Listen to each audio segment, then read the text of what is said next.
Those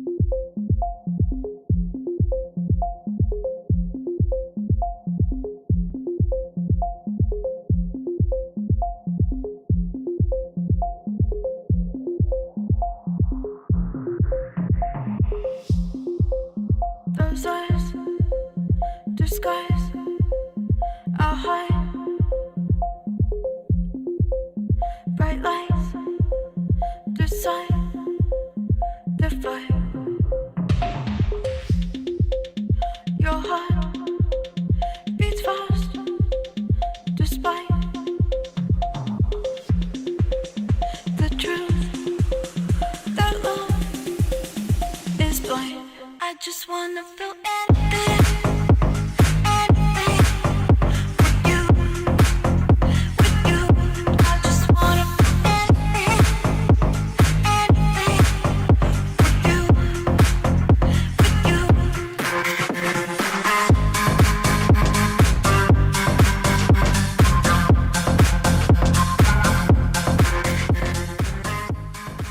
Welcome to the Clean and Filthy Podcast with your host, Matthew M. Hello and welcome to the Clean and Filthy Podcast, where we are clean and serene with a filthy mind in between. I am your host, Matthew M., and I am an addict in recovery. Welcome, everybody, to episode 32 of the Clean and Filthy Podcast. So excited to be here. We got a great episode for you today.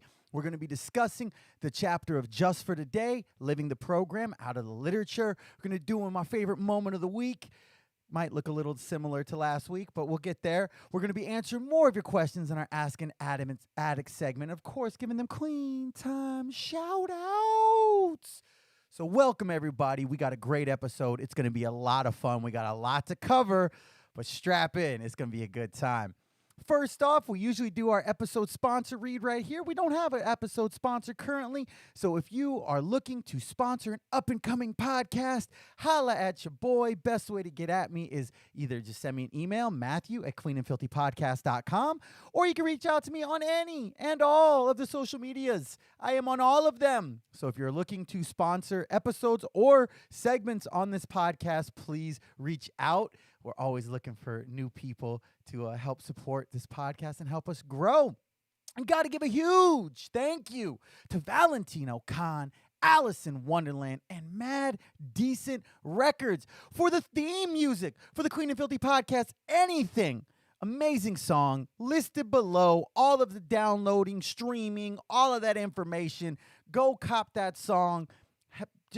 I don't make anything off of it, but it's just awesome because I love that song so much, and I'm so blessed that they allow me to use that as the theme music here on the Clean and Filthy Podcast. Gotta say what's up, and a big thank you to our VIP supporters. These are the people on Patreon who are making donations to help grow this podcast and this product. If you're interested in becoming a VIP supporter, please head over to the website, www.cleanandfilthypodcast.com. In the top right corner with all of the social media links, there is a Patreon button. Click that, head over to Patreon. If you want to become a VIP supporter, make a donation. And not only will you get one of these awesome Clean and Filthy Podcast stickers to display anywhere and everywhere that you like, but also you get a shout out on air like these amazing people who are VIP supporters for this podcast. And they are Alex B, Sage A, Cindy, Stephanie, Shar, Liana, Clint, and Alex T. Thank you all so much for your continued support of this product, of this podcast, of this brand, your belief that we are doing something to help and potentially change the world. Even if y'all don't believe that, I believe it, and y'all believe in me, so therefore a byproduct of that is you're believing we're going to change the world, right? I digress. So big thank you to all of you guys. Also want to do an update. Yes, we have had some issues with the website. If you've been to the website anytime recently, we've been having website issues, but I am very happy to announce that we have a new person who's going to be assisting with all things website related. And thankfully, he's not halfway across the world like my current website guy. So I'm very excited about that. We're going to have some big changes coming to the website. We're going to have it where it's actually an active point of contact for this podcast. So if you're going to the website, really the only benefit of it right now is it has all of our social media links up at the top. So please make sure that you have liked, commented, subscribed, all of the things possible to make sure that you get information about this podcast as soon as it comes up, because I post everything on social media. I'm quite active on social media, sometimes more than I should be. I'm an addict, so that can take me out of myself, and it can be a problem at times. But I digress. So we are a 12-step 12-step recovery-based podcast. We are here every single Tuesday live at 5 p.m. Arizona time on YouTube. So if you're over on YouTube right now, let's get that chat going. It's always fun to go back and reread the chat afterwards. So if you are on YouTube right now, what up, y'all? Thank you for being here. Thank you for hopping on the live stream and being a part of this live journey. If you're there right now and you want to help support this podcast, please make sure to download this episode and all previous episodes anywhere and everywhere that you procure your podcasts from. And while you're there, if you like what you hear, maybe throw us a rating. Get our ratings up a little bit. I very much appreciate all of the people that come out and watch and support us live, and I appreciate, all of the support within that. But if you throw us a download, that's how our numbers are going to grow. The more that our numbers grow, the more opportunities that we get. So if you are on YouTube right now, what up? Thank you for being there. Make sure that you like the video. Make sure you're subscribed to the Clean and Filthy podcast page on YouTube so you get a notification whenever we go live, which just so happens to be every single Tuesday at 5 p.m. Arizona time, right? That's how it works. If you are not on YouTube right now and you're listening to this episode on a podcast directory, thank you for the download. I'm so very happy that you are here. I'm so very thankful, and I really hope that you hear something you like and come back. If you want to be a part of the live stream, like I said, head on over to youtube.com. And you can get involved within that. You can kind of talk with our other live stream guests, and it's a lot of fun. So thank you to everybody for all of the continued support within that. We got to talk about, before we get started in anything else, what we are, what we do, and what we don't do. Again, my name is Matthew M., and I am an addict in recovery. And this is the Clean and Filthy podcast.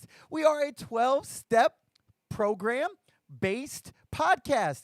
Every single week, we talk about the challenges that us addicts in recovery go through on a daily basis. We're here discussing the 12-step model. We're here discussing steps and traditions and concepts and spiritual principles and the struggles that some of us go through on a daily basis and all of the things that we process as addicts in recovery. This is an awesome opportunity to ask questions. If you have questions about the disease of addiction or about recovery from the disease of addiction or about the 12-step fellowship or what the 12-step program truly is, I want this podcast to be a safe place for anyone and everyone who has had any connection to the disease of addiction. And that is literally everybody in today's day and age. Because even if you personally have not been directly affected by the disease of addiction to the best of your knowledge, I would highly bet, that's not a good sentence, that somebody in your life is struggling with some element of the disease of addiction. And this podcast can be a great opportunity to have those questions answered, maybe get some more information about recovery, maybe have just a good place to hang out and learn some stuff. But don't worry, if you're not an addict in recovery, that is perfectly fine. We talk about it every single week. The beautiful thing about recovery from the disease of addiction is it's not about simply removing the drugs. Recovery is about learning ways and means to grow and become a better human being. And for me personally, that means leave the world a better place than I found it. That means having the opportunity to be a beacon of hope, of happiness, of joy regarding recovery through the 12-step model. So that's what we do here. But I want to make sure to stay in line with the tradition, so we will not be discussing specific things. I will not be speaking from a point of identification or authority about any one specific 12-step fellowship. I will not be speaking directly about what my fellowship of choice is, or what my home group is, or what areas I'm doing service in, or what treatment center I personally went to, or what recommendations I would give about a recovery residence or a sober living, because I don't want to identify or speak as a point of authority and therefore violate the traditions. But if you have any questions about those topics, if you're questioning, where do I go to go into this fellowship? What do I do? What fellowship will be best for me? How do I get a sponsor at this meeting? If you have any of those direct questions, please reach out to me, and I would be more than happy to help however I possibly can. Please just reach out on any social media or Matthew at CleanAndFilthyPodcast.com. But we will not be discussing those things directly on air. Also, I want to emphasize that this podcast, while hopefully you enjoy it, hopefully you have fun here, hopefully you get some of your questions answered, hopefully, therefore, you then share it with some people, it is not supposed to replace whatever you are currently doing in your personal journey of recovery. This should not replace going to a meeting or having a home group or calling your sponsor or working steps or being of service. We are here to help however possible. I hope that this can be a great opportunity to get more information out about recovery, but in no way, shape, or form should this replace anything that's already occurring within your recovery journey. And if you haven't started your recovery journey, then maybe, just maybe, something you hear right here on the Clean and Filthy podcast will help be the catalyst to jumpstart that journey of recovery. So that's what we do. That's what we don't do. That's where to find us. That's when we're here. Let's get into our first segment, y'all. Let's head to the lab for some R&D, recovery and development.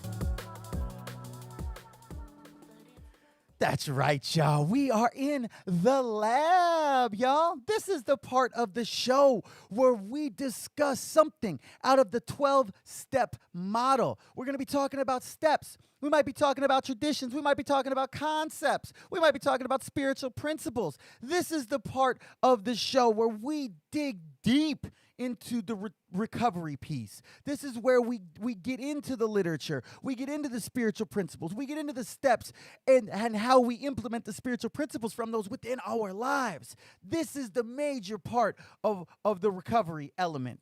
This is where we're full of experience, strength, and hope. This is where we're talking about what has worked personally for this addict right here to get over 3.5 years clean. But don't worry if you are not an addict, because as I just said, there are beautiful things about recovery that all tie into the fact that it's not just about not using drugs. So stick around. Maybe you'll hear something you like. And then if you do, share it. And then come back next week. And then download us on all possible podcast directories. Thank you. Okay, bye. So what we've done, if you are brand new to this show and this is your first episode, hi, hello, thank you for being here. I highly recommend pausing this episode and going back and listening to our previous episodes, because all of our episodes have built on the previous one. Episodes 1 through 12 covered steps 1 through 12. Episodes 13 through 24 covered traditions 1 through 12.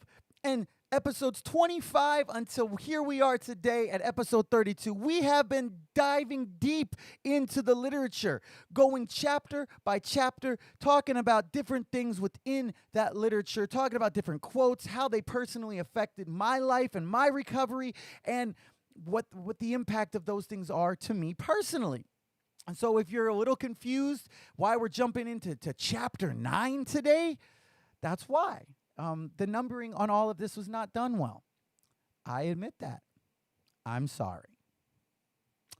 But we live, we learn, and we do better. So let's do better today, y'all. All right. So as I said, we are on chapter 9 of the literature. Again, I just got to take a second. We're literally almost done with literature, with the first piece of literature here. We've been going for 32 weeks, y'all. For an addict like me who's never shown any element of follow through in his life, this is pretty nuts. We're actually going to talk about that a little bit further. So I don't want to identify what piece of literature it is just to make sure that I do stay in line with the traditions, but I will say it is one of the most basic pieces of literature that there is, and the title of the chapter is Just for Today, Living the Program. Now, I got to tell you right now, we were planning on doing the whole chapter in one episode. That's what the plan was. But man, when I started digging into it and I started getting deep up in it, realized that we're going to have to break this chapter into more than one episode. There's too much. There's too much in this chapter. I will say it again. This is my favorite chapter. This is my favorite chapter of literature. No, I have never said that about another chapter of the literature ever in history. Not once, not ever have I ever said those words. Never. I don't know why you would think that. I've never said it. All right, the joke there is that every single week I'm saying that this chapter that we're covering is my favorite chapter. But this one I really think is my favorite chapter.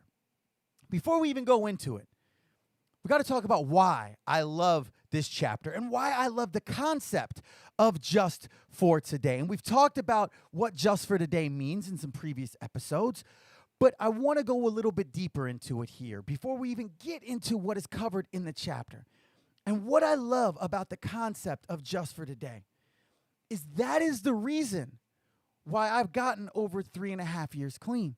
And why somebody that we're going to be giving a shout out to later has 40 years clean.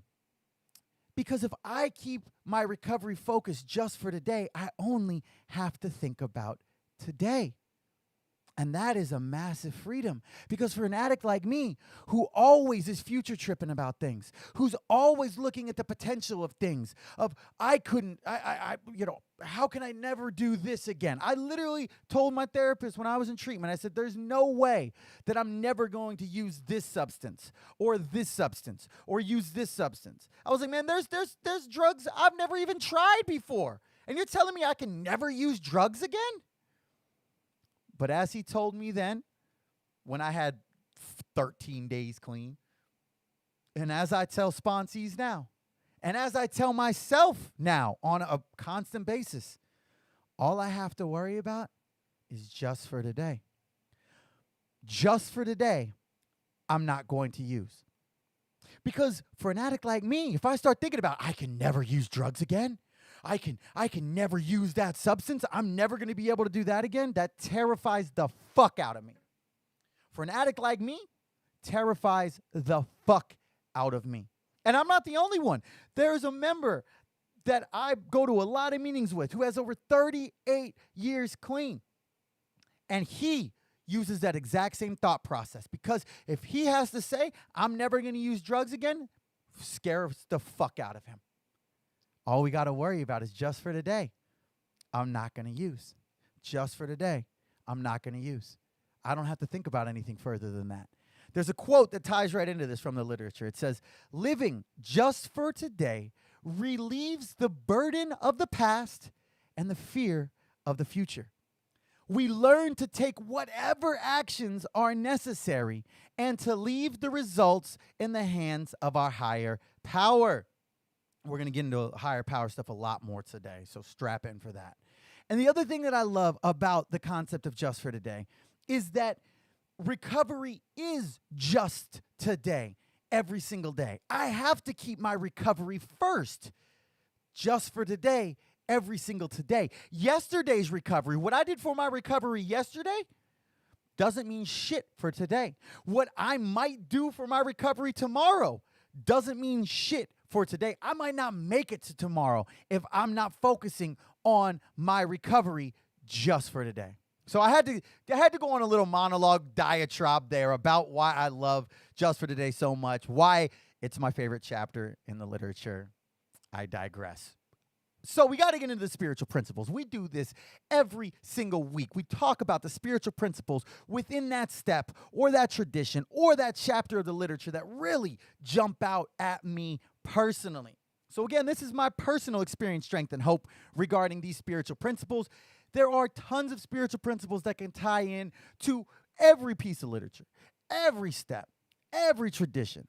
But for this addict personally, these are the spiritual principles that really jump out at me. And they are open-mindedness, faith, hope, love, fellowship, sharing, empathy, willingness, surrender, and acceptance. And what I love about this chapter is it really lays out the process of the program. It talks about higher power, how to develop a higher power. It talks about the how of the program. It talks about facing life on life's terms. It talks about working the steps and then using what we learn within those steps to change. It talks about the importance of the 5 suggestions. And we're going to talk about all those things. Don't worry. But the first thing in the chapter and the first thing on that list, and the thing that ties in to every other element within this chapter, is higher power. So we have to break this chapter up. So this is part 1, because we couldn't cover it all. I didn't want this to be a 4-hour episode. I just didn't. I don't think I have the stamina for that, no matter how many bangs I got in my system. So we're taking things in bite-sized pieces here, not to be overwhelming either myself or my listeners and viewers. So part 1 today is going to be all about higher power stuff. And I'm going to drop the caveat. As soon as we get into anything higher power, I get it. An addict like myself struggled with the concept of a higher power. Addict like myself struggled with the word God, with the word prayer, with the capital H. I understand. So if you're listening right now and you're like, man, I'm going to turn this shit off because fuck all that, stick around. Stick around and maybe you'll hear something that vibes with you the same way that I heard something that vibed with me 3.5 years ago. So I want to put that out there, that try and proceed. And if you need to take a break, if the higher power or the God word or whatever preconceived dogmatic things in your brain are causing issues, just take a pause. Just pause the video, come back. Pause the episode, come back. So, first thing it says in the literature, it says, we strongly suggest that members make an attempt to find a higher power of their understanding. Those last 3 words are so vital in my story personally, and we're going to talk about that. Because at the end of the day, this program, this 12-step program, is a spiritual program, not a religious one. And for an addict like myself, there must be a separation from the concept of a higher power and religion.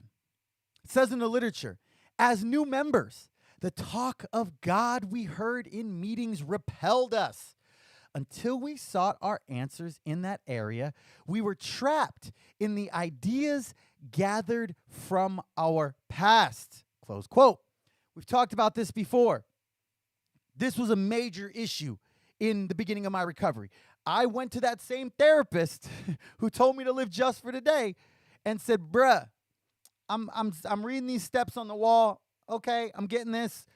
But steps 2 and steps 3, we're talking about higher powers. We're talking about God. We got capital H's. And can I just work the steps without doing steps 2 and 3? Because the concept of a higher power in my mind was tied into previous preconceived notions of what God had to be. I'd never learned that I could create this God of my own understanding. The only concepts of God that I had ever been exposed to growing up were all very specified. They were all very rigid, very controlling. And for an addict like me, I don't vibe well with that. And I'll admit, there are some people out there who don't struggle with this. It says in the literature, some of us have profound spiritual experience, dramatic and inspirational in nature. For others, the awakening is more subtle. And whoo, goodness, I was definitely of the subtle variety. That part. That is my story because I personally have never vibed with organized religion for a whole litany of reasons that we don't need to get into in this podcast or this episode. But there have been things and resentments that I have formed. I had negative preconceived notions, and I was completely closed-minded to the idea. Hence why I went and told my therapist with 13 days sitting in treatment that I wasn't going to be able to work steps 2 and 3. It says in the literature, many of us were suspicious and skeptical because of disappointments that we have had with religion. And early on, I was very resistant. Early on, I was very resistant to even the concept of a higher power, to even I wasn't open-minded to even maybe there could be something out there.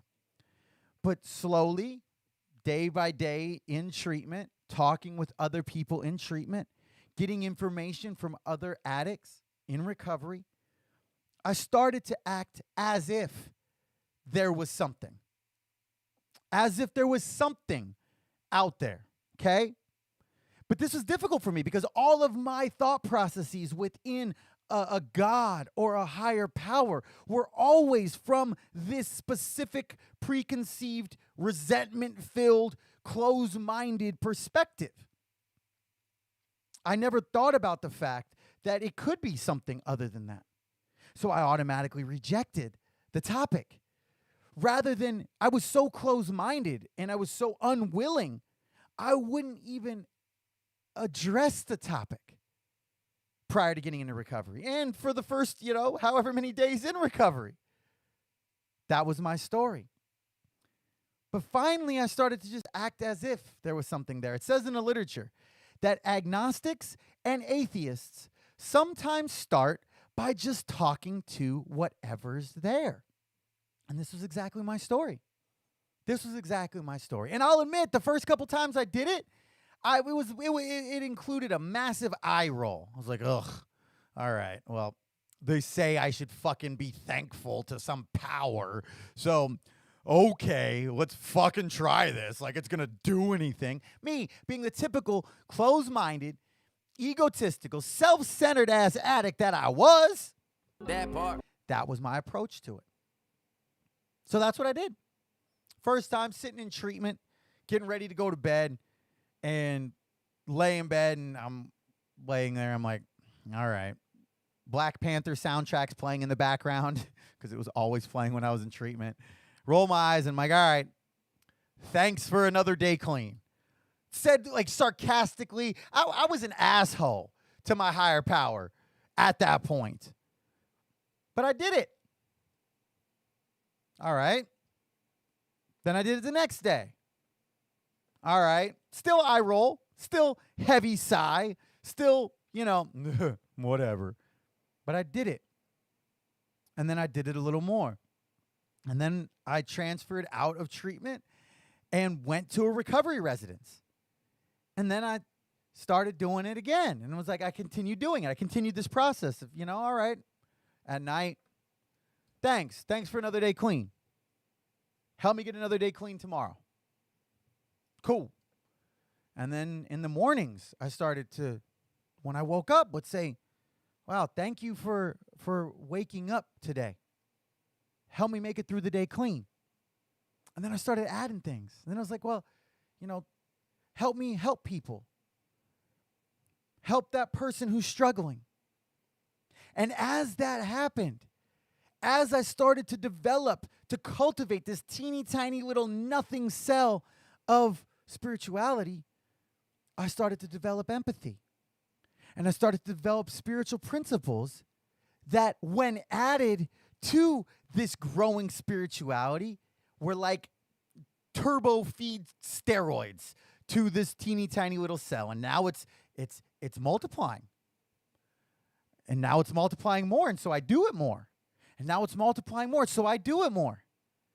Because the repetition became a practice. And I wasn't always great at it. I'm still not always great at it. But I did the best I could with where I was at. And the more that I started to do it, the more that I started to develop some concept of a higher power. It says in the literature, each of us is free to work out our concept of a higher power. And I am so fucking grateful for this. Because if I had come into recovery and been told what my higher power had to be, like I thought it was, before somebody sat me down and said, bruh, it doesn't say it has to be this God. It says God of your own understanding. I wouldn't be sitting here right now if I had to follow within a rigid, dogmatic style of higher power. I wouldn't. And I know partly early on that was because the character defect of control that still, pops up every so often. I know it was partly from just me being a egotistical, full of myself addict with however many days. So I'm so grateful that the program allows us to develop this concept for ourselves, to find what works and leave the rest. So if you're struggling with this, if you are struggling right now, if you're new in the program, not new in the program, not in the program, and you're struggling with this concept of a higher power, welcome. Stick around. It gets easier. And that's not me bullshitting. That's me sharing my exact experience, strength, and hope on this topic of spirituality and of a higher power. Because this program requires spiritual growth. And for this program to work and have that spiritual growth, there has to be something developed. There has to be something developed. So ask other addicts for their experience, strength, and hope. Try different things out. Try different ideas out. And guess what? Keep what works and leave the rest. But one of the things that I'm so grateful about in the beginning is that even though I was a fucking little asshole to my higher power and eye rolling and teeth sucking and, okay, I had enough willingness to act as if. I didn't have willingness at that time to develop a higher power, but I had willingness to act as if I did. Because when we can start doing things, when we can show those spiritual principles, like I just said, it compounds. And by doing that, more spirituality opens and more spiritual principles develop. And then more spirituality develops. And it keeps going and building and building and building. So if it hadn't been for that original open-mindedness and that willingness to just act as if, I don't know that I'd be sitting here right now. If I would have stayed dug in to those initial closed-minded thought processes that had been with me for 30 plus years of my existence, I probably wouldn't be sitting here right now sharing my experience, strength, and hope. But we just have to find something because that something grows and changes over time. One of the things I love, it says in the literature, and this is so true for me personally, it says there is a spirit or an energy that can be felt in the meetings. This is sometimes the newcomer's first concept of a higher power. And that was exactly my story, especially early on. And while I didn't want to put a label on my higher power, I still don't. Early on, if somebody pressed me and was like, hey, what's your higher power? I would say the fellowship.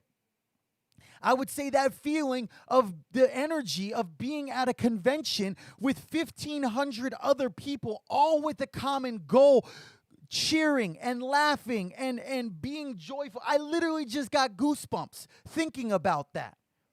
Because that energy and that unconditional love is palpable. At least to me it is. And I know it is to thousands of other addicts. That's why we talk about those things. Those can be true spiritual experiences, spiritual awakenings that don't occur if we're not open-minded, if we're not willing to try those things. You see how I'm leaving little breadcrumbs to do a cliffhanger regarding part 2's episode where we're going to be talking about honesty, open-mindedness, and willingness? Yeah, I just did the little meme, the little big think right there. Big brain. Big brain. All right. So, as we said, it is a God of my understanding. My higher power is mine. It's not yours. It's not that person's. It's not my little stuffed Groots here. It's nobody else's. It's my God of my understanding. And if you have a problem with God, like this addict still does sometimes, change it to higher power. If that doesn't work and you don't like the GOD, turn it to group of drug addicts. Turn it to good orderly direction. Whatever is necessary to demolish some of those walls of unwillingness, some of those walls of closed-mindedness. Do it. Motherfucking do it.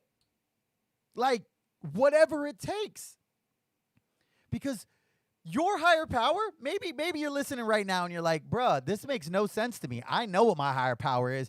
I've been going to church or synagogue or temple or whatever since as long as I can remember. So this doesn't mean anything. And that's fine. If that's your story, cool. In a lot of ways, I'm jealous of that. To have a clear, defined, cut element of what your higher power is, cool. That's awesome. But if you're one of the countless addicts who does struggle with the concept of a higher power, whatever it takes for you to develop, that's fine. It can be that dogmatic type of God, or it can be whatever you develop. It could be the fellowship. It could be the concept of love. It could be the concept of nature, of energy, of the cosmos. All that matters is that it's loving, caring, and greater than yourself, greater than myself. And whatever works for you, works for you. And whatever works for me, works for me. That's beautiful.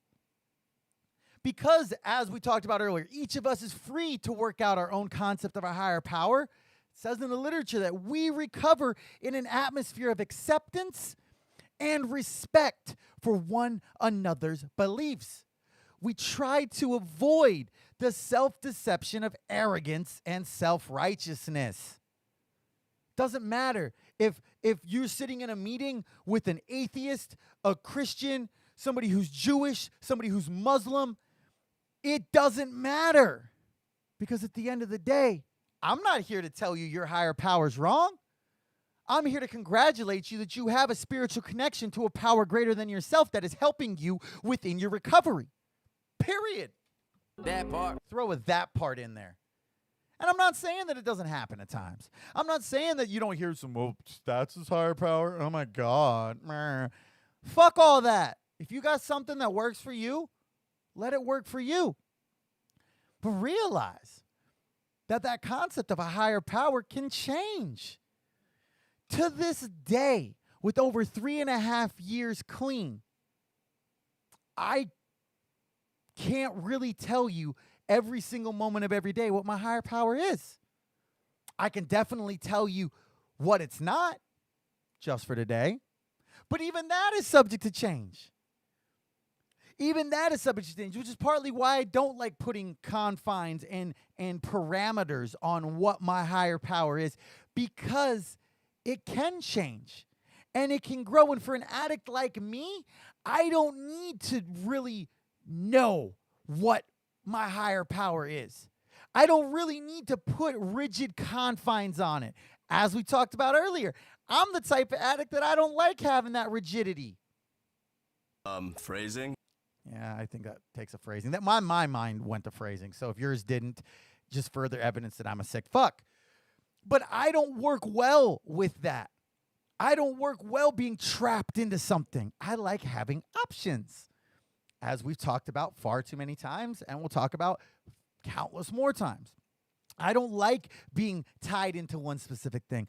I like to be able to work with whatever works. So I don't need to define it.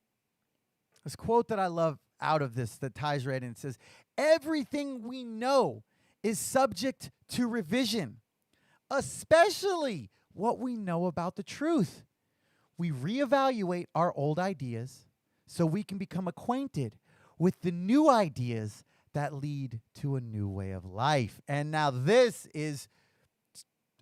was true about my past truths regarding the term of God. And this could also be true regarding my future perspectives on my current idea of a higher power. Truth is always open to potential revision. Always. And once we begin developing once we develop a concept of a higher power, and then we start developing that relationship, man, for me personally, that's when the program really opens up. That's when my fear can slowly start turning into faith. It says in the literature, when we accept that our addiction caused our own hell and that there is a power available to help us, we begin to make progress in solving our problems. And the beautiful thing is we can use this power way before we understand it. We talked about that in episode number 2 of this podcast. Because I don't know if I'll ever understand it. And like I just said, I don't care if I understand it. I don't care if I can tell you exactly what my higher power is down to this point. And if you personally, my loyal listeners on the Clean and Filthy podcast, know exactly what your higher power is, good for you. Congratulations. But remember, everything that we hold to be truth could be open for reevaluation. So maybe it'll change. And because just for today, this not knowing exactly what my higher power is has been working for over 3.5 years. So why change something that isn't broken? If it ain't fixed, if it ain't broke, don't fix it. If it ain't fixed, don't broke it. Wow, brain not braining.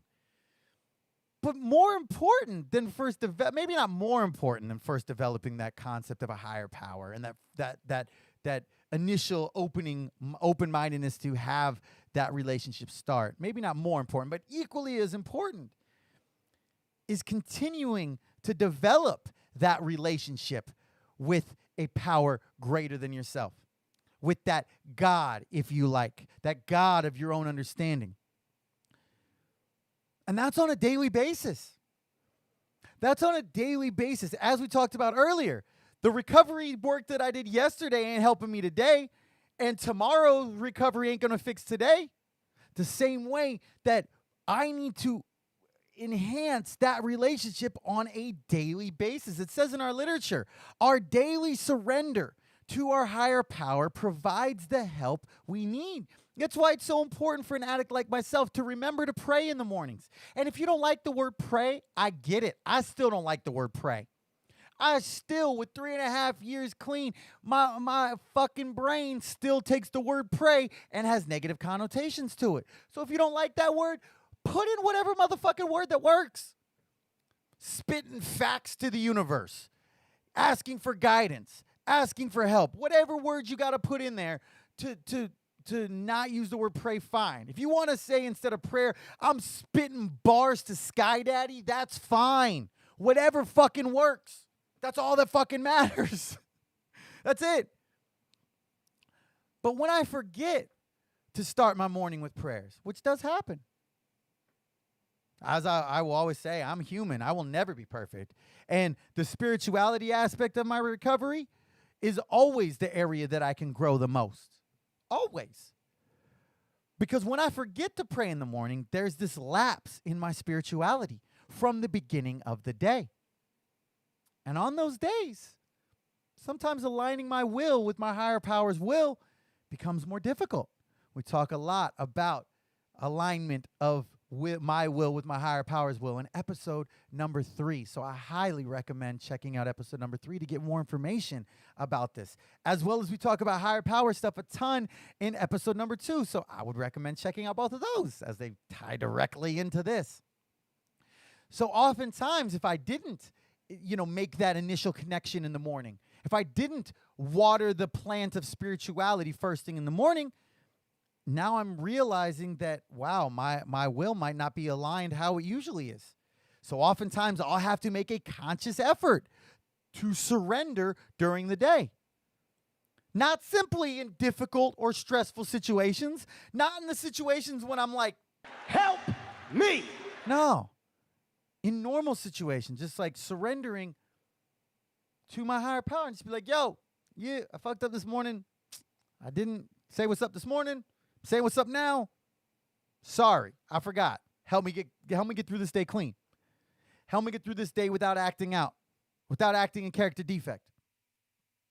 But I'll say this spiritual development takes effort, man. It takes fucking work, man.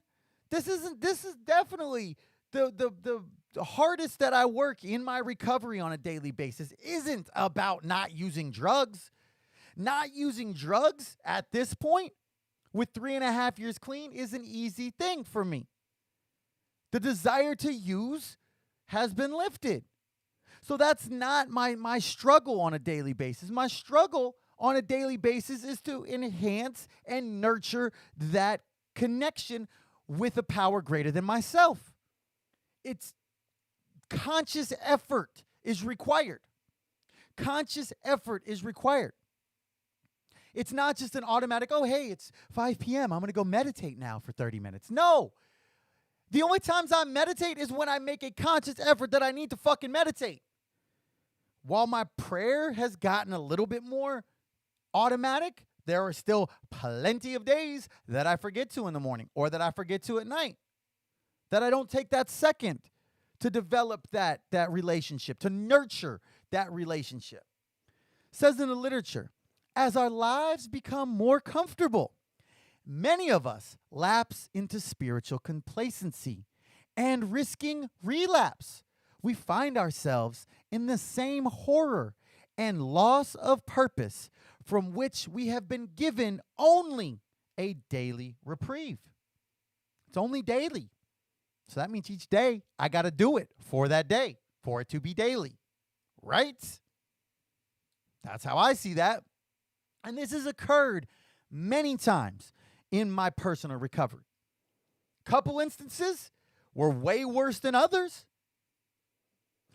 but this has occurred many times. And when I stop thinking of my higher power as a source of strength and courage, that's a problem. And it's not even that I'm making a conscious effort not to think of my higher power. But sometimes life gets busy. Sometimes I wake up a little late, and the first thing I do is jump out of bed, sprint to the fridge, and grab a bang before taking that moment to start my morning off right and nurturing that relationship with my higher power. Because our higher power, as it says in the literature, our higher power is accessible to us at all times. But just because something's accessible doesn't mean that it's that we take it unless we make a conscious effort to develop that, to develop what we need to maintain that. And when I don't make an effort to grow spiritually, I'm cheating myself out of growth and potential. When I don't take time to nurture that relationship, I'm literally not taking time for the thing or the element that has allowed me to grow to this point in my life. And then I'll admit that there have been times where I will spiral into defect, full of worry or fear or confusion or closed-mindedness or justification, rationalization. And it's not that I'm choosing to ignore that relationship with my higher power. It's just my addict brain will just not think about it. It's very, very, coincidental that the times that I'm living in defect or the times that I'm full of worry or doubt or fear, those are the times that my brain just forgets the loving and caring power that is greater than myself and has been there for the last 3.5 years. Really coincidental how this addict's brain works, how my disease of addiction shows up. And it's in those times that I have to reaffirm my commitment to this practice. And I call spirituality a practice because for me, it's something I have to practice at. I have to practice my prayer. I have to practice my meditation. I have to practice my daily surrender. And the more I practice something, the better I'm going to be at it. The easier it's going to be for me. It says in the literature, if we maintain our spiritual condition daily, we find it easier to deal with the pain and confusion. This is the emotional stability that we so badly need. And oh my goodness, this is true. There have been many days in my past 3.5 years that I've just felt kind of off. Nothing major. It wasn't like the sky was falling and, everything was horrible. But just going about my day, I felt kind of off. And I had to think, wow, did I pray this morning? When was the last time I meditated? Did I do anything to build this spiritual connection? And the answer to all those questions usually is, no, I didn't pray. I haven't meditated in a long fucking time, and I haven't done anything to become more God-centered. I haven't done anything to become more spiritual. And it talks about in the literature that when we aren't working, when we're working towards being God-centered, we become less self-centered. That's the trade-off. More God-centered, less self-centered. But when I'm not focusing on the God-centeredness, that scale of self-centeredness starts to creep up a little bit. And that is a terrifying place for an addict like me. Why is it terrifying? Because I have seen the damage I can do when that scale starts tipping towards self-centeredness. I have seen with quantifiable evidence the shit that this addict will do when he becomes self-centered. The spiritual, the fucking character defects that just sprout when I'm not working on my spirituality. Them motherfuckers just start popping up. Just boop, boop, boop, boop, boop. And that self-centeredness is starting to tip. So then it's like, oh, okay, yeah, spiritual maladies, character defects, those go hand in hand with being self-centered. But when I'm living with that spirituality element, when I'm living with a God-centered, or whatever word you want to put in there instead of God-centered element, the spiritual principles start to pop up. Just like those character defects do when I'm living in myself. So if I can focus on that, it's a beautiful thing. If I can focus on that, developing that spiritual practice. It says in the literature, if after a period of time we find ourselves in trouble with our recovery, we have probably stopped doing one or more of the things that helped us in the early stages of our recovery. Close quote. And for this addict, early on, once I started developing that spiritual connection, once I started first developing the concept of spirituality, and then that started to grow. And then that developed the concept of a higher power. And then that started to grow. And now I'm having a relationship with this power greater than myself. And I'm developing this spiritual connection, this growth. That's what exploded my fire for recovery, for growth, because I saw the spiritual change within myself. Through working a second step and a third step. 2 of my favorite steps of the 12. Third step probably, I've said it on that episode, I'll say it again. The third step was the point of my recovery where recovery blossomed. That was the most important step within my recovery. I'll still say the 6th and 7th step were probably the most, not only painful, but most important within the life of this addict and who I am. But those wouldn't have happened if it wasn't for that 2nd and 3rd step. So, sorry, I went off on I always go off on monologues about step 3 because, man, step 3 is fucking fire, yo. It's lit. Yeah, it is. So when I get to that point that I'm not developing my connection every day, I need to do something to redevelop it. I need to do something to jumpstart getting back into that. Because I don't want to have to wait to where, the scales aren't just even. Now it's full self-centered, living in defect, shooting off around. Because I've done that before, and it is painful. And I don't like pain. Pain that I didn't have to put myself through or others around me through. I don't fucking like that. And the way that I keep that from happening is to keep developing that relationship with my spirituality, with my higher power. And therefore, developing the spiritual principles that come along with that. So, I know this was a lot of the God talk. This was a lot of higher power talk. This was a lot of spirituality talk. So I might have lost some people. I might have missed some people. But it has to be done.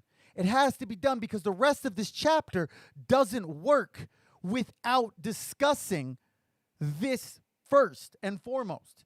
So we're going to be talking about the how of the program. We're going to be talking about facing life on life's terms and working the steps to change and the importance of the 5 suggestions. But the rest of the chapter wouldn't have worked if we hadn't gone deep into the spiritual element. Because at the end of the day, the program is a spiritual program. How can we live the program, as the title of this chapter is, without that spirituality? In my opinion, I fucking can't. So we had to cover all this. Hopefully, it gives somebody out there some hope about the spiritual growth that is possible, their spiritual growth potential, because of an addict like myself, who not only was spiritually bankrupt, but had no desire to have a concept of spirituality 3.5 years ago, to now be to the point where spirituality is one of the most important elements in my life, and I'm trying to make on a daily basis in my life. There's hope for anybody. I'm just going to say it. So that's what we got for part 1 of chapter 9. We're going to be back next week talking about some more stuff in part 2 of chapter 9. So hopefully that helped get some information out there. I highly recommend checking out the literature, reading through chapter 9, again, entitled Just for Today, Living the Program. There's so much in there. Hopefully I was able to tie in a good amount of it with the spirituality, higher power element.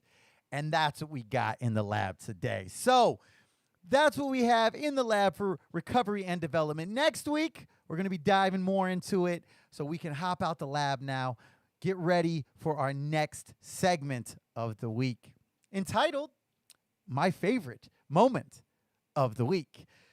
No official Bang sponsorship, but we got to do our free ad read. This is the part of the show where we talk about something that has occurred over the last 7 days. That was my favorite moment of the week. This could be from news, sports, music, social media, TikTok.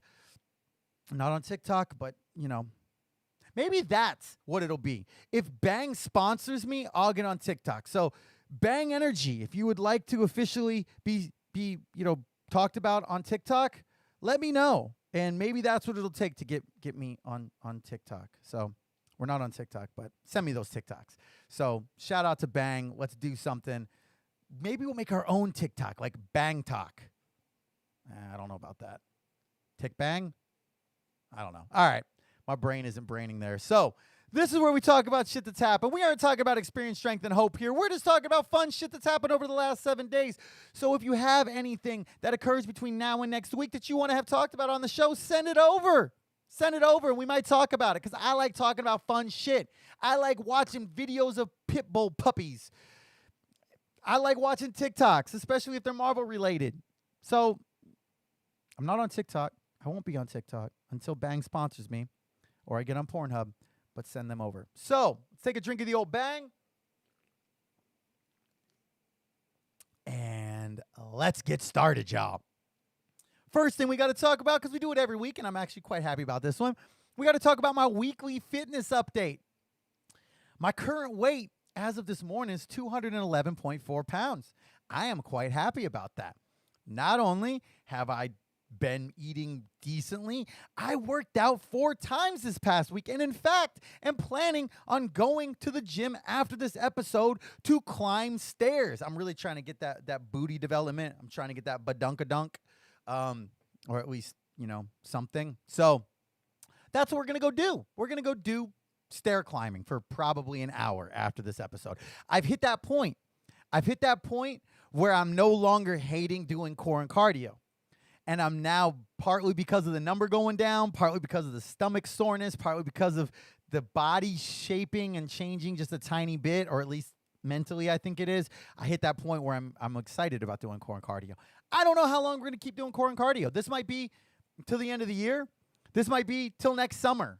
I don't fucking know. Until I feel good about where I'm looking and hopefully have a chiseled 8-pack, we're just going to keep doing it. So, another really cool thing that happened over the last week, we had another successful regional event. We've talked about before that I am the entertainment and fundraising chair for a regional convention here in Arizona, and we put on our last event before the convention. Everybody was fed, everybody was happy, everybody got some ice cream. We had a couple great speakers. Shout out to the members of the subcommittee for putting up with me and helping me grow over the last year within this service position.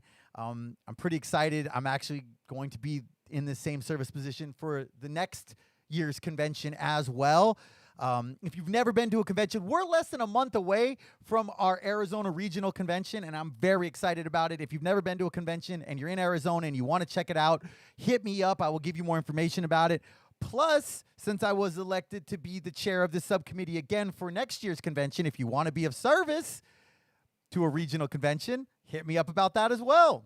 Also on the recovery topic, I spoke at an in-person meeting for the first time in like 18 months, and it was weird.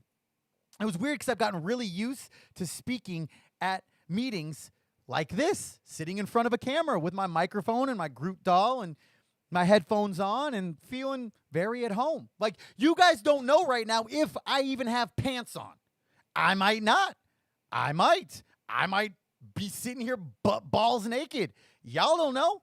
Because when we're in the world of virtual, I could be doing anything. All you see is from my titties up. That's it. Or lower than that if I go low. Sorry, if you aren't watching on the live stream right now, this really isn't making much sense to you. But I digress.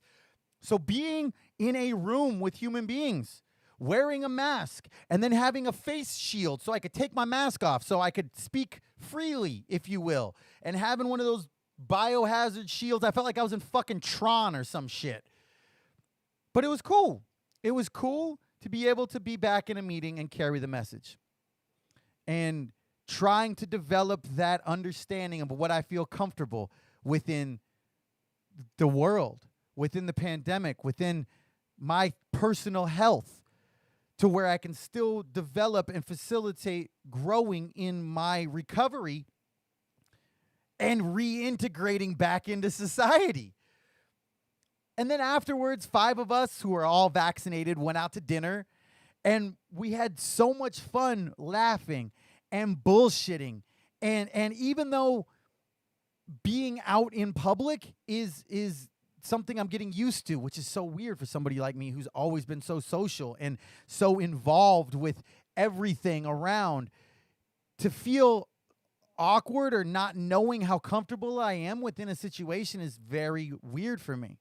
And develop some fear, which I need to get better at turning to my higher power and turning into faith.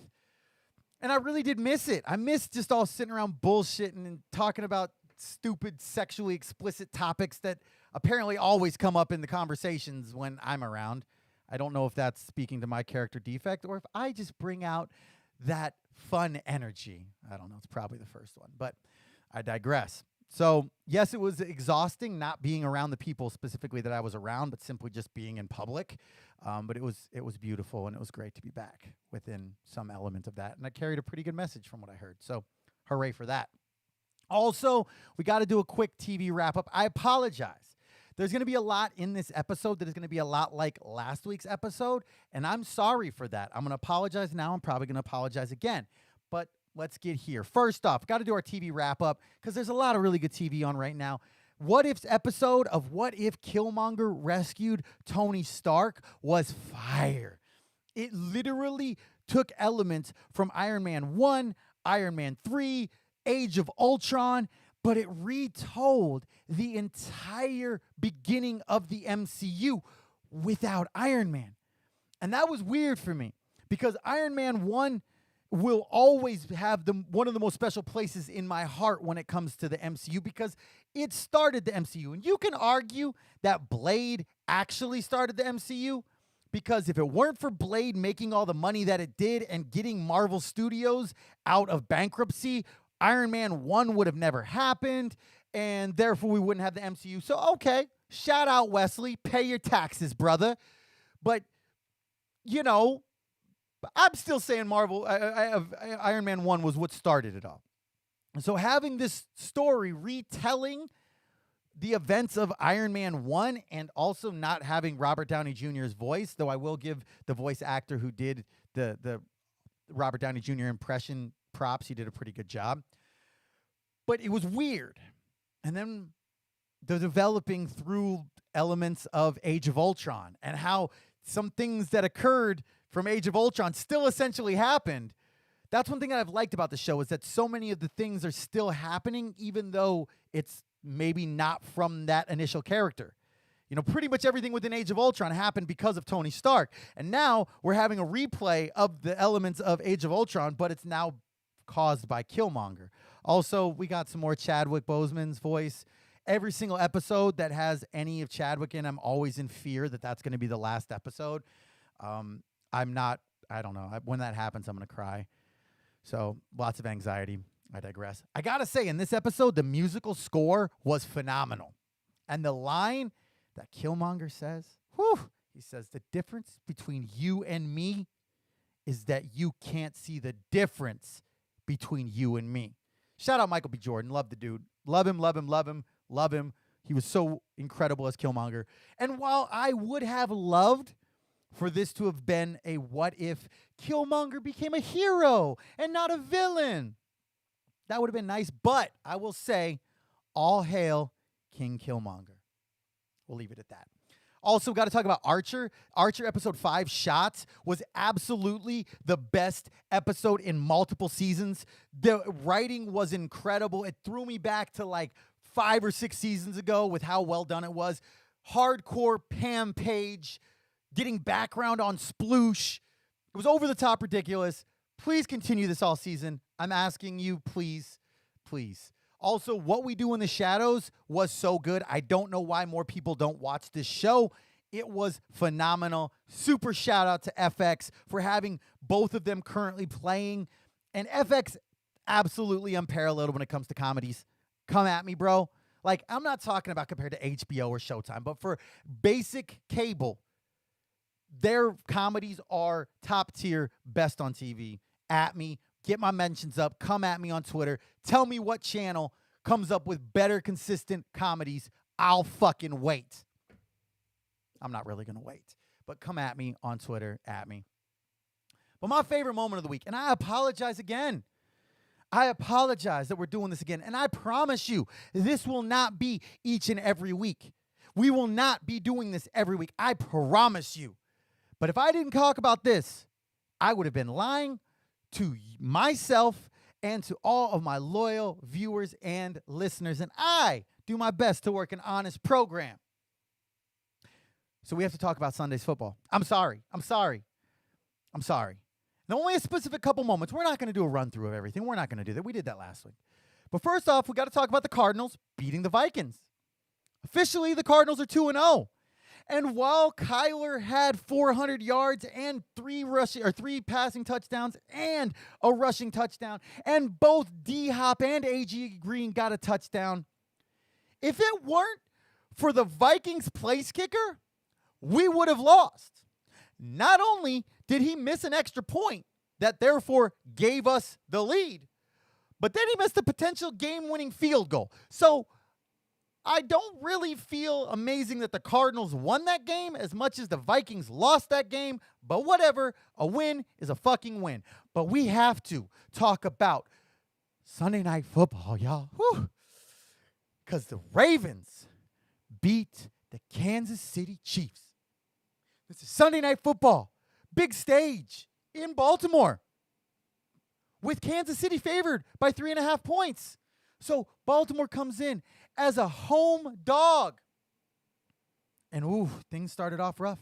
First possession of the game, Lamar Jackson throws an interception that is run back for a touchdown by Tyrann Mathieu.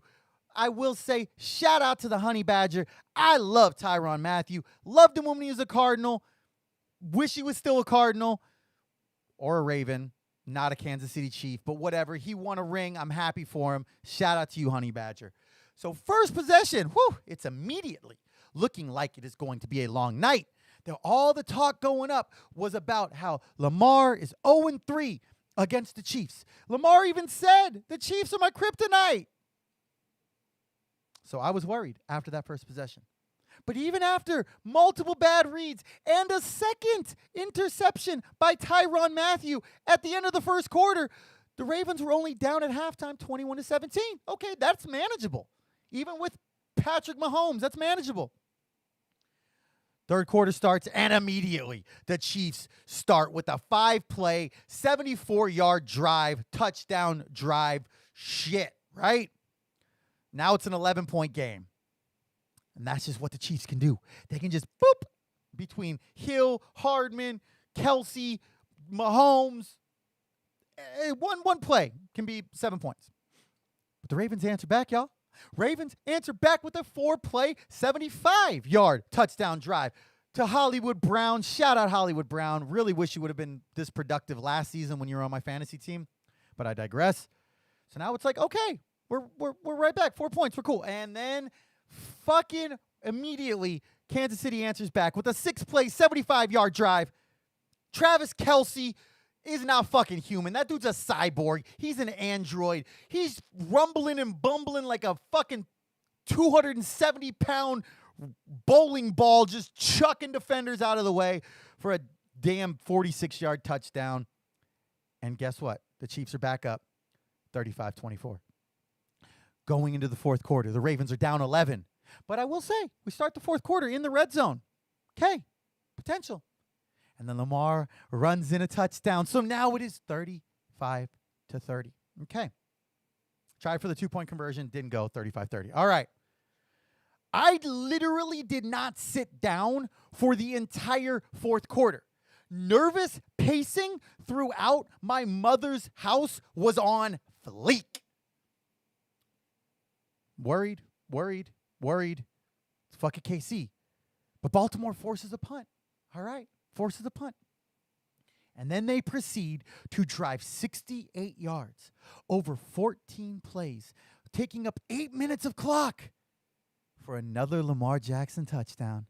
And Baltimore takes the lead.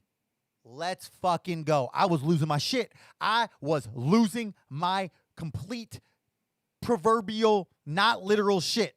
But it was a lot. But there's too much time. There's too much time because Mahomes is too good. And my internal dread is growing as Mahomes gets 50 yards in 3 plays. There's a minute and a half left. The Chiefs are driving, and they're almost a field goal range. It's that inevitable, fuck, the Ravens are going to lose this game because the Chiefs are just too damn good. And with a minute and 34 seconds left, Odafe Owe, a rookie playing in his second game ever, comes up with the biggest play of his career, a forced fumble on Edwards-Helaire, and the Ravens recover with a minute and 34 left. All right. Looks like the game's won, right? No, because the Chiefs have all 3 of their timeouts. So the Ravens must get a first down. And after KC's defense holds, it's now 4th and 1. And we're right about at the Baltimore, 45, 46-yard line, somewhere in there. So this is a big play. Do we punt the ball and give Mahomes a minute to go 90 yards and potentially win? Not even 90 yards. They only got to get to like the 30. So go 60 yards. When we just saw Mahomes did that in 3 plays on the previous possession. Or do you go for the win and risk turning over the ball damn near in field goal range? And John Harbaugh decided to try and win the game. Unlike the Cardinals game, where they simply just didn't lose, the Ravens went for the win. Motherfucker John Harbaugh out here looking like Randy Marsh from South Park with a wheelbarrow holding up his massive balls. He went for it. Because even if they hadn't converted, the fact that Harbaugh went for the win, I respect. And not only did they convert it, they got to then run the game out. So on 4th and 1, Jackson got the first down. And they got to get the win, the 36-35 win. That's the type of coaching right there. Those are the type of decisions that win championships, in my opinion. And I'll say, the Ravens looked a lot better than they did against the Raiders, but there's still a lot to improve on. And while I did not want to discuss this today, I didn't want to do back-to-back days of football or weeks of football, because for my non-sports viewers out there, y'all like, man, Marvel and football? What the fuck? But there was no possible way that I could not discuss this and be true to myself. So, that's what we had to talk about. But you know why the Ravens won? You know why they won, y'all?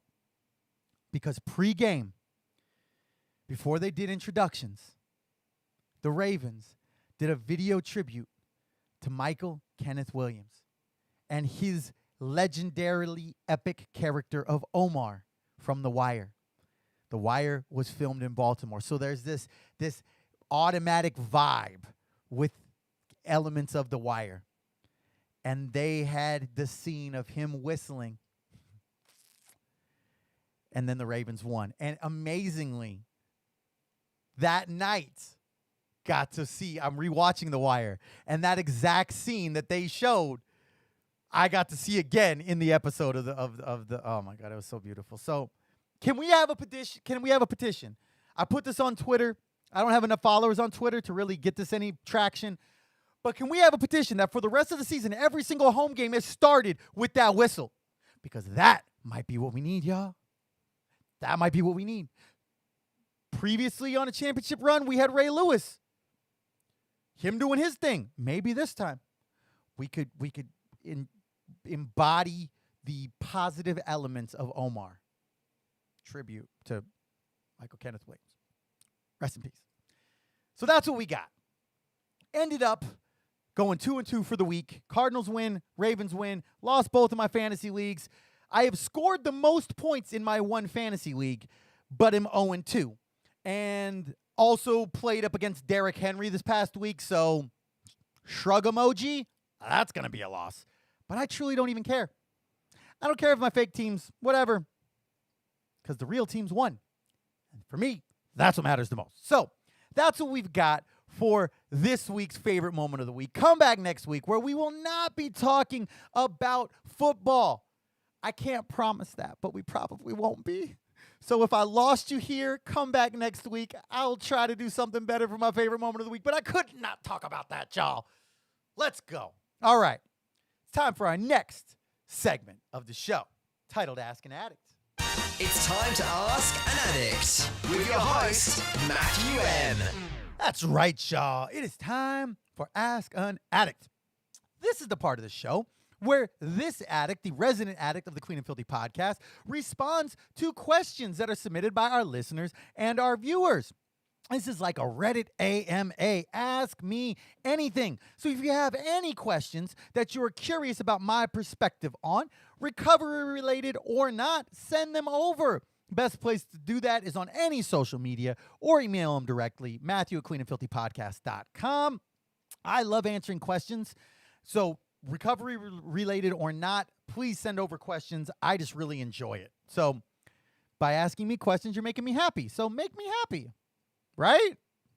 That part. All right, so first question that we got. This is a cool question. It says, what did I want to be growing up? What did the little mini Matthew want to be as a bright-eyed child? Well, I could tell you, since as long as I can remember, I've always liked options. So I pretty much wanted to be everything. I wanted to experience everything. Like when I was a real little kid, it was like, I'm going to be a veterinarian and I'm going to be an astronaut and I'm going to be a cowboy. Okay, all kids got them things. But when I got a little bit older, the things that I really wanted to be, I wanted to be an architect. That was what I was originally going to go to school for. Then I was told that I should go into business. So I went into business. Haven't used that degree since, but whatever. Then while I was going to school, I was going to be a basketball player. That was my vibe. Practice, going to be a basketball player. Problem was I stopped growing, so I went from being the tallest guy who was playing the 4 position to now being the shortest guy and having no ball handling skills and not a good shot. So those dreams went out the window. Then I was going to be a rapper. That's right. Right here. I was going to be a rapper. Then I realized that my bars were fucking weak, like hardcore weak. So then I was like, all right, I can't be a rapper. I'll be a music producer. And then that was going to be, I'm going to be a music producer and I'm going to manage one of my boys who's going to be a rapper. And these are all things that, like, now I'm not saying these were just like, yeah, that's what I'm going to do. Like, these were things that in my mind, I'm like, that's what I'm going to do. Then I was going to be a professional rally car driver because I liked taking my old Toyota Camry, my front wheel drive Toyota Camry, out into the desert and whipping around in the desert. So I was going to be a professional rally car driver. Then I was going to be a professional paintballer. Got really big into paintballing for a while. Then I didn't really care what I was going to do because I was working in an office job, so really all I cared about was making money. That led to my attempting to be a drug dealer and failing miserably. Then I wanted to be an actor and a movie director. Then I wanted to be a professional poker player and instead became a professional drug addict. And then thankfully, I found recovery, because I've always had tons of interests, but I never actually had any plan or course of action for those interests, and even less follow through. That's why when I say something, when I make a comment about how crazy it is to me that this podcast has been going for 32 weeks, that's nuts to me. That an addict like myself would stay interested, continue doing the plan, continue developing the plan, implementing the plan, and doing the required legwork is nuts to an addict like me. And I would always say that I wanted to do something, and I really would believe that I wanted to do that thing.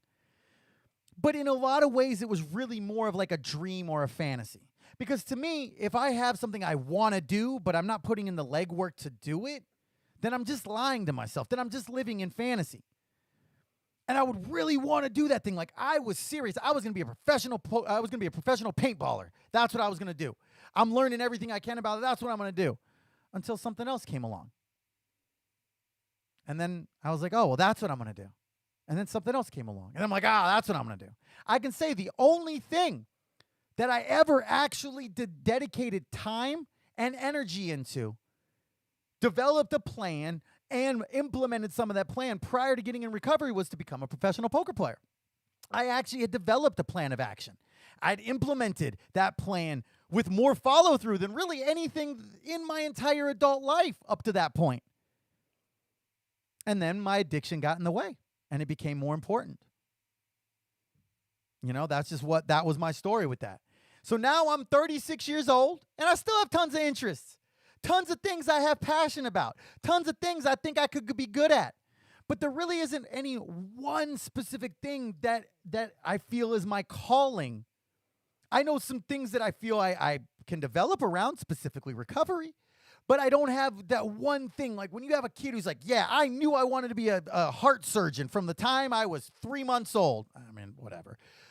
But that I've never had that one thing that just reaches out and grabs my everything.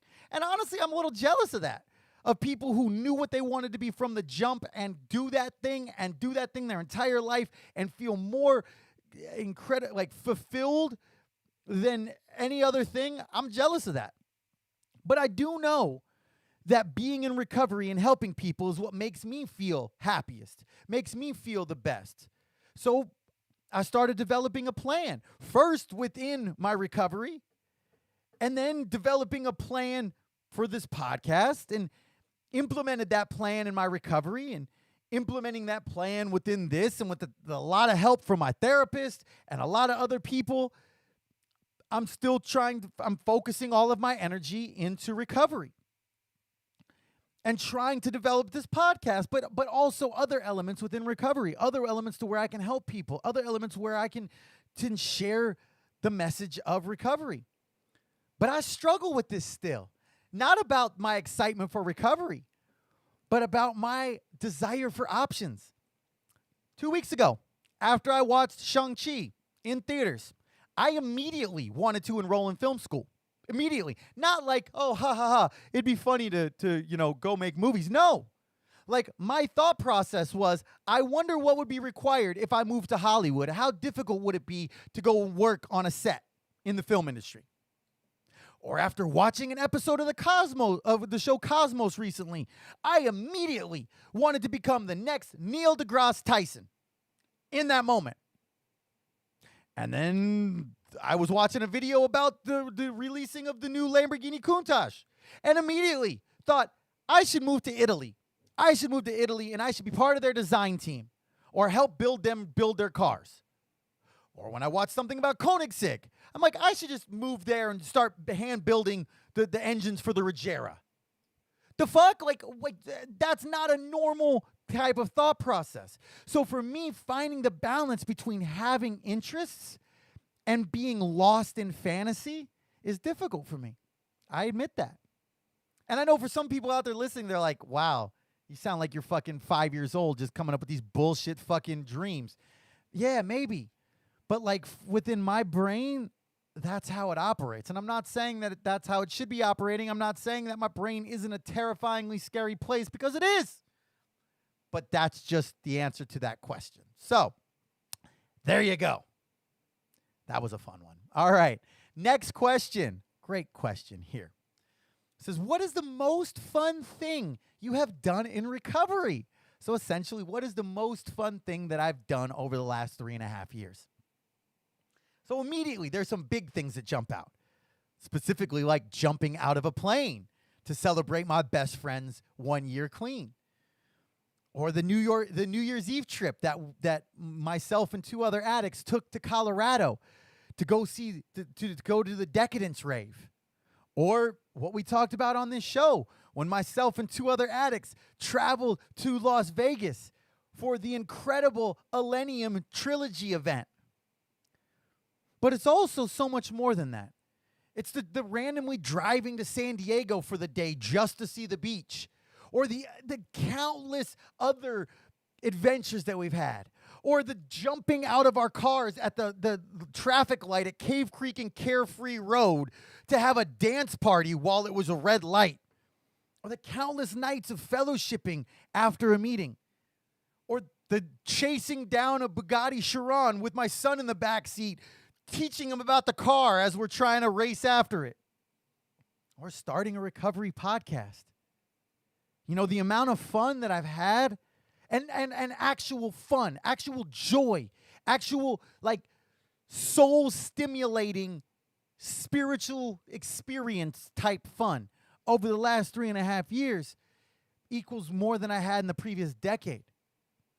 And that's not saying anything towards the people or the events that were involved in my life prior to recovery. It's the fact that I'm actually experiencing it. I'm not relying on a substance to enhance it, or a substance to numb it, or a substance to benefit it. I'm not walking through those enjoyable situations that I had prior to recovery, but all of them were from some perspective of being under the influence. I was never purely emotionally, spiritually, mentally, physically connecting at any time during those 10 years, because I was always under the influence of some substance. So now I get to experience things from their true nature, if you will. And that's a beautiful thing, man. That's a beautiful thing. So I will say, as much as I want to say Millennium, I don't want to be a prisoner of the moment. And even though that was one of the greatest nights of really whole weekend trips of my recovery, I think I'm going to go with jumping out of a plane. It's really interesting because that was like the so short compared to the weekend of Millennium, but it also was just one of the well, I cried in both of them, so I felt spiritual connection in both of them. I'm still going jumping out of a plane because I'd been to concerts before. Maybe not as good as that concert. Maybe not like that concert. But I never jumped out of a motherfucking plane before, so we're going with that. All right, next question. Says, what do you struggle with most regarding your diet? Love this, because we just talked about last week about what my diet is and my meal plan and all that. And we talked about my struggle that I have when I don't have my meals prepped. So the obvious answer for most of my listeners and viewers out there would probably be pizza, right? That would be the thought process, because I talk about my illicit love affair for those nice, greasy, cheesy slices. Slurp. Sorry. That probably just got me an explicit rating right there. I don't know. If there's people out there Twitch streaming, like just doing microphone licking and stuff, so maybe that wasn't too excessive. I don't know. I digress. But the answer is not pizza. The true answer is snacking. Snacking is my biggest struggle regarding my diet, especially late night snacking. That's why, like, the whole concept of intermittent fasting has always been something I don't think I could physically do, because the thought of stopping eating at like 6 p.m. or whatever, that fucking terrifies me, man. Because late night snacking, I turn into a fucking unadulterated trash panda. I have no sense of moderation. I know somebody who can sit there with a big bag of whatever lusciously delicious thing there is and eat like one piece. Be like, I'm done.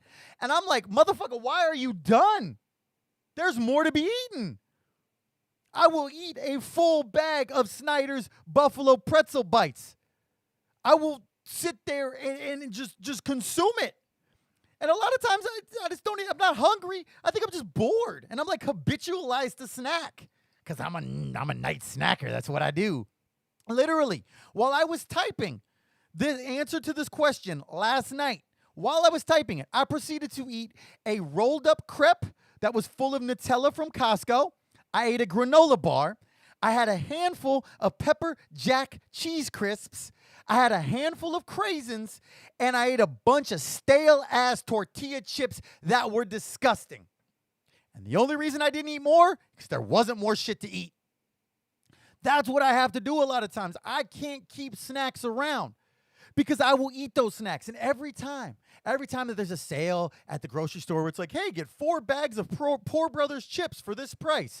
I'm like, yeah, I could get 4 bags and I'll just eat a little bit out of each one. No, motherfucker, you've never done that. Not once, not ever. You eat the goddamn bag. That's what you do.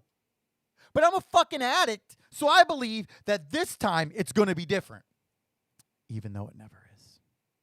It never is. It's never different. So snacking is my biggest problem, to the biggest reason I don't have a six-pack. Fucking delicious, delectable, carbohydrate-infused snacks. Damn it. All right, so that's what we got for this episode's Ask an Addict segments. Hopefully, you got your questions answered. Thank you for the questions. As always, I highly thank you for your questions in advance. Please send me your questions. I love answering questions, so send them over to me. So, next week we will have more questions. Send them over through the website or Matthew at CleanAndFilthyPodcast.com or on any social media. And we are almost out of time. But you know we can't close up without them clean time shout-outs. This is the part of the show where we celebrate different members who have achieved extended milestones within the fellowship.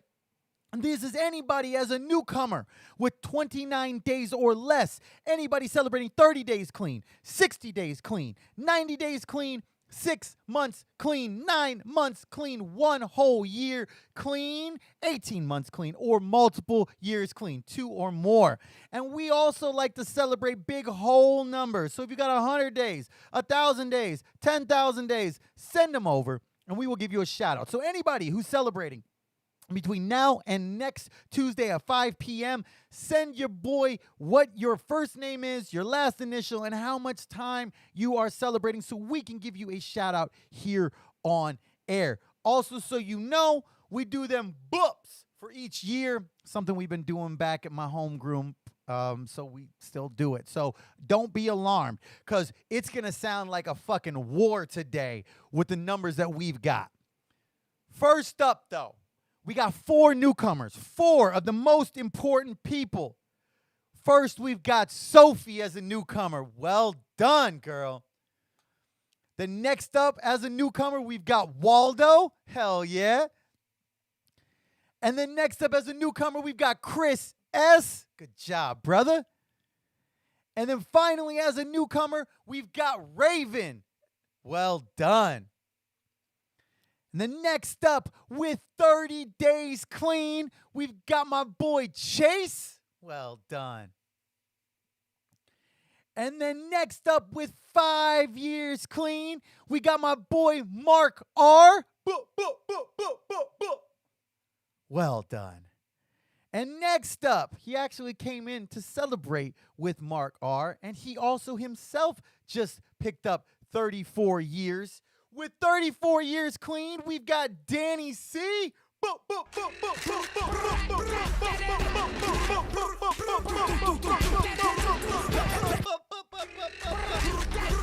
more time. Woo! And we really got to reload for this one, y'all. Because with 40 years clean, 40 years clean, we've got Brenda B.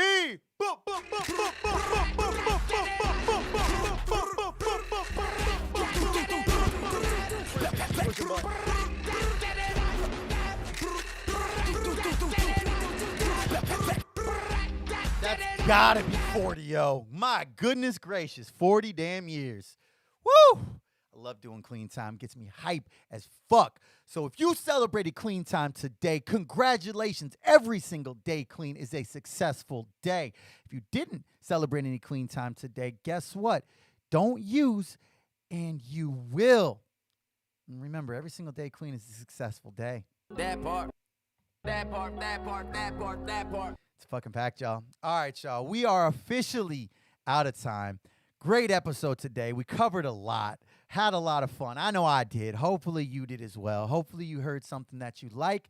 Hopefully you sharing this podcast with somebody, anybody, everybody. Got to give a big thank you to anybody and everybody who's listening or watching for all of your continued support. I really appreciate it. Again, a huge thank you to this beautiful song in my ears right now, Anything by Valentino Khan, Alice in Wonderland. Shout out to Mad Decent Records for letting us use that. Thank you again to our VIP supporters. Make sure that you have liked us, subscribed to us, tweeted us, retweeted us, all the possible things. Share this podcast, download this podcast, help us get the message of recovery out around the world. Remember, what I can't do alone, we can do together. Nobody told you they love you today. I love each and every one of you. See you next week, 5 p.m. Let's go.